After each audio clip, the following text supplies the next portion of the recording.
माझं नाव आगतराव दत्तात्रय लोमटे, राहणार माळकरांचा, तालुका कळंब, जिल्हा धाराशिव। मी 4-5 वर्ष शेतातच राहतोय। जनावर, शेती, रानातलं बघतो आणि रानातच 24 तास थांबत असतो। आज दुपारी 5च्या दरम्यान शेरड सोडलेली होती।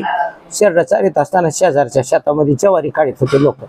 तिथून तिकडच्या माणसांनी दगड हाणून त्याला पळवून लावलं। मी बेसावत होतो, माझ्या येईल असं मला वाटलंच नाही। अचानक माझ्या अंगावर आलं आणि माझ्या सगळं 1 तासभर माझ्यावर हल्ला केला। त्याच्यामध्ये माझे 2 बोट निकामी झाले, ती एक हाताला चावले, डोक्याला चावले आणि 12 महिने त्रास आहे फिरत्या जनावरचा आम्हाला। 1 दिवस नाही, 2 वर्ष झाला अशी फजिती आहे। तुमचं किती वेळ तुमच्या दोघांचं 1 तास 1.5 तास झटापट झाली माझी आणि त्या प्राण्याची। हो, 1.5 तास हे करून नंतर पुन्हा शेवट मग खाली पडल्याच्या नंतर निघून गेलं। 2 हात? हा, 2 हात।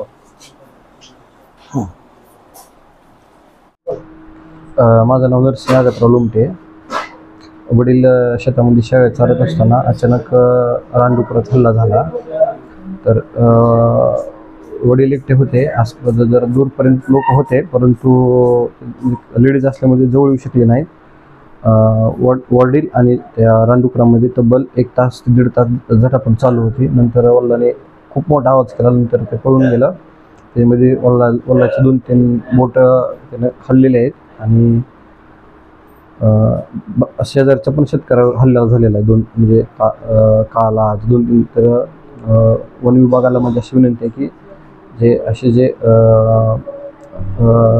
जे जीवितहानी करणारे जे वन प्राणी आहेत आमच्या भागामध्ये, त्यांची काहीतरी सोय करावी। कोणत्या हाताचे? उजव्या बोटाचे 2 आणि डाव्या बोटाचे 1। 2 आणि डाव्या बोटाचे 1।